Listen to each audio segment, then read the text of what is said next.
Hello friends, ಎಲ್ಲರಿಗೆ ನಮಸ್ಕಾರ. Kannada life ಸ್ಟೋರಿನಿಂದ ಪ್ರತಿಯೊಬ್ಬರಿಗೆ ತುಂಬ ಧನ್ಯವಾದಗಳು. ಮದ್ಯ ವ್ಯಸನೆಯನ್ನು ಪ್ರೀತಿಸುವಾಗ ತಪ್ಪದೆ ನೀವು ತಿಳಿದುಕೊಳ್ಳಬೇಕಾದ ವಿಷಯಗಳು. ನಿಮ್ಮ ಸಂಗಾತಿ ಮದ್ಯ ವ್ಯಸನದಿಂದ ನೀವು ಈಗಾಗಲೇ ಅನೇಕ ಸಮಸ್ಯೆಗಳನ್ನು ಎದುರಿಸುತ್ತೀರಿ. ಅದರಿಂದ ನೀವು ಈ ಕೆಳಕಂಡ ಅಂಶಗಳನ್ನು ತಿಳಿದುಕೊಂಡರೆ ನಿಮ್ಮ ಸಮಸ್ಯೆಗಳು ಸ್ವಲ್ಪ ಮಟ್ಟಿಗೆ ಪರಿಹಾರ ಸಿಗಬಹುದು. ಪ್ರೀತಿ ಎಂದರೆ ಹಾಗೆ. ಪ್ರೀತಿ ಮಾಡುವಾಗ ಅಂತಸ್ತು, ಜಾತಿ, ಬಣ್ಣ, ಆಕಾರ, ವಿದ್ಯೆ ಯಾವುದನ್ನು ನೋಡುವುದಿಲ್ಲ. ಪ್ರೀತಿಯಲ್ಲಿ ಬಿದ್ದವರಿಗೆ ಜಗತ್ತಲ್ಲಿ ಬೇರೇನೂ ಕಾಣುವುದಿಲ್ಲ ಎಂಬ ಮಾತೇ ಇದೆ. ಆದರೆ ಕೆಲವೊಮ್ಮೆ ನಿಮ್ಮ ಸಂಗಾತಿಯ ಬಗ್ಗೆ ಕೇಳಿರಬಹುದು. ಕೆಲವು ವಿಷಯಗಳು ನಿಮಗೆ ಬೇಜಾರ ತರಿಸಬಹುದು. ಉದಾಹರಣೆಗೆ, ನೀವು ಪ್ರೀತಿಸುವ ವ್ಯಕ್ತಿ ಮದ್ಯ ವ್ಯಸನಿ ಎಂದು ತಿಳಿದರೆ ನಿಮಗೆ ಶಾಕ್ ಆಗಬಹುದು, ಅಥವಾ ಬೇರೆ ಬೇರೆ ರೀತಿಯ ಭಯ, ಕೆಲವು ಗೊಂದಲಗಳು ಕಾಡಬಹುದು. ತಮ್ಮ ಪ್ರೀತಿ ಪಾತ್ರವು ಮದ್ಯಪಾನ ವ್ಯಸನಗಳಾದಾಗ ನೀವು ಆ ಚಟ ಬಿಡಬೇಕು ಎಂದು ಹೇಳಲು ಕಷ್ಟವಾಗಬಹುದು. ಆದರೆ ಈ ವಿಚಾರದಲ್ಲಿ ನೀವು ಬದಲಾಗಿ ಅವರನ್ನು ಬದಲಾಯಿಸಬೇಕಾಗುತ್ತದೆ. ಮದ್ಯ ಚಟುವಟಿಕೆ ಇರುವ ಸಂಗಾತಿಯನ್ನು ಬದಲಾಯಿಸುವ ಏಕೈಕ ಮಾರ್ಗವೆಂದರೆ ನಿಮ್ಮ ಪ್ರತಿಕ್ರಿಯೆಗಳನ್ನು ಬದಲಾಯಿಸುವುದು. ಇದು ಸ್ವಲ್ಪ ಕಷ್ಟವಾಗಬಹುದು. ಆದ್ದರಿಂದ ಮದ್ಯ ವ್ಯಸನೆಯನ್ನು ಪ್ರೀತಿಸುವಾಗ ನೀವು ಯಾವಾಗಲೂ ನೆನಪಿನಲ್ಲಿಟ್ಟುಕೊಳ್ಳಬೇಕಾದ ಕೆಲವು ವಿಷಯಗಳು ಇಲ್ಲಿವೆ. ಈ ವಿಷಯಗಳು ನಿಮ್ಮ ಒತ್ತಡವನ್ನು ನಿವಾರಿಸಲು ಖಂಡಿತ ಸಹಾಯ ಮಾಡುತ್ತದೆ. ಪದೇ ಪದೇ ದೂಷಿಸಬೇಡಿ.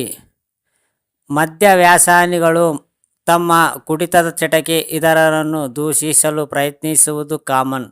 ನೀವು ಏನು ಮಾಡಿದರೂ ಅಥವಾ ಏನೇ ಹೇಳಿದರೂ ಅವರು ಕುಡಿಯುತ್ತಾರೆ. ಇದು ನಮ್ಮ ತಪ್ಪಲ್ಲ.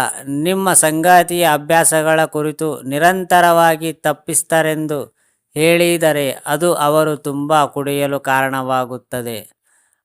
ಆಲ್ಕೋಹಾಲ್ ಚಟುವಟಿಕೆ ವ್ಯಕ್ತಿಯ ವ್ಯಸನವಾಗಿದೆ, ಮತ್ತದಕ್ಕೆ ಬೇರೆಯವರು ಕಾರಣವಲ್ಲ ಎಂದು ತಿಳಿಯಿರಿ. ಆದರೆ ಅದಕ್ಕೆ ಹಲವಾರು ಅಂಶಗಳು ಕಾರಣವಿರಬಹುದು. ಆದರೆ ನಿಮ್ಮ ಸಂಗಾತಿಗಿರುವ ಈ ಚಟ ಕಂಡು ನಿಮ್ಮನ್ನು ನೀವು ದೂಷಿಸಿಕೊಳ್ಳಬೇಡಿ. ಅನೇಕ ಬಾರಿ ಸಬೂಬು ಹೇಳುತ್ತಾರೆ. ಮದ್ಯ ವ್ಯಸನಿ ಸಂಗಾತಿಯೊಂದಿಗೆ ಜೀವನ ನಡೆಸುವಾಗ ಅವರ ಕೆಟ್ಟ ಅಭ್ಯಾಸಗಳನ್ನು ಎತ್ತಿ ತೋರಿಸಿದಾಗ ಅವರು ಅನೇಕ ಬಾರಿ ಸಬೂಬು ಕೊಟ್ಟಿರುತ್ತಾರೆ. ಆದ್ದರಿಂದ ಅವರಿಗೆ ಮುಚ್ಚಿಡುವ ಅಭ್ಯಾಸವನ್ನು ಮಾಡಿಸಬೇಡಿ. ವಾಸ್ತವವಾಗಿ ಅವುಗಳನ್ನು ಮುಚ್ಚಿಡಬೇಡಿ. ಕೆಲವು ಸಂದರ್ಭದಲ್ಲಿ ಕ್ಷಮೆ ಕೇಳಲು ನಿಮ್ಮ ಸಂಗಾತಿಗೆ ಹೇಳಬಹುದು. ಹೀಗೆ ಕ್ಷಮೆ ಕೇಳಲು ಹೇಳುವುದರಿಂದ ನೀವು ಅವರಿಗೆ ಮಾಡುತ್ತಿದ್ದೀರಿ ಎಂದರ್ಥವಲ್ಲ. ಬದಲಾಗಿ ಅವರ ಮದ್ಯದ ಸಮಸ್ಯೆ ಇನ್ನಷ್ಟು ಹೆಚ್ಚು ಮಾಡುತ್ತಿದ್ದೀರಿ ಎಂದರ್ಥ.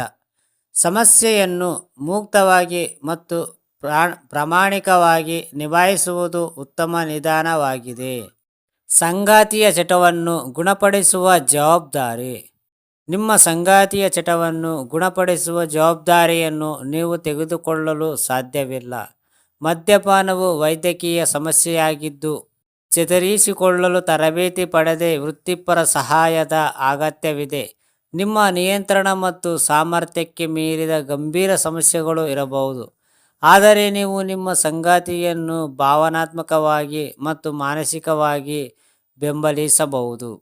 ವಾಸ್ತವವೆಂದರೆ ಮದ್ಯಪಾನ ಮಾಡುವವರು ಕೂಡ ತಮ್ಮ ಕುಡಿತವನ್ನು ನಿಯಂತ್ರಿಸಲು ಸಾಧ್ಯವಿಲ್ಲ. ಸಾಧ್ಯವಾದಷ್ಟು ಪ್ರಯತ್ನಿಸಿ. ಆದರೆ ಬಗ್ಗೆ ತಿಳಿಯದಿದ್ದರೂ ಸಹ ನಿಮ್ಮ ಸಂಗಾತಿಗೆ ಅದರಿಂದ ಹೊರಬರಲು ಸಾಧ್ಯವಾಗದಿದ್ದಾಗ ನೀವು ಅವರಿಗೆ ಸಹಾಯ ಮಾಡಲು ಬಯಸಬಹುದು. ಸುಳ್ಳು, ವಂಚನೆ, ಜೂರು ಇತ್ಯಾದಿ ಸ್ವೀಕಾರಾರ್ಹವಲ್ಲದ ತಪ್ಪುಗಳಿಗಾಗಿ ಅವರು ತಮ್ಮ ಮದ್ಯದ ಸಮಸ್ಯೆಯನ್ನು ಮುಂದಿಡಬಾರದು. ಯಾವುದೋ ಒಂದು ಕಾರಣಕ್ಕಾಗಿ ಅವರು ತಮ್ಮ ಸಮಸ್ಯೆಗಳನ್ನು ಬೆಳೆಸಬಾರದು. ಇಂತಹ ವ್ಯಕ್ತಿಯೊಂದಿಗೆ ವ್ಯವಹರಿಸುವಾಗ ಒತ್ತಡ ಅನುಭವಿಸಿರುವುದು ಸಹಜ. ಆದರೆ ಈ ಸಮಸ್ಯೆಯನ್ನು ನಿಭಾಯಿಸಲು ನಿಮಗೆ ಸಹಾಯ ಅಥವಾ ಚಿಕಿತ್ಸೆ ಅಗತ್ಯವಿದ್ದರೆ ಸಹಾಯ ಕೇಳಲು ಹಿಂಜರಿಯದಿರಿ. ಅರ್ಥ ಆಯ್ತಾ ಫ್ರೆಂಡ್ಸ್? ಈ ಸ್ಟೋರಿ ಕೇಳಿದ ಪ್ರತಿಯೊಬ್ಬರಿಗೆ ತುಂಬ ಧನ್ಯವಾದಗಳು.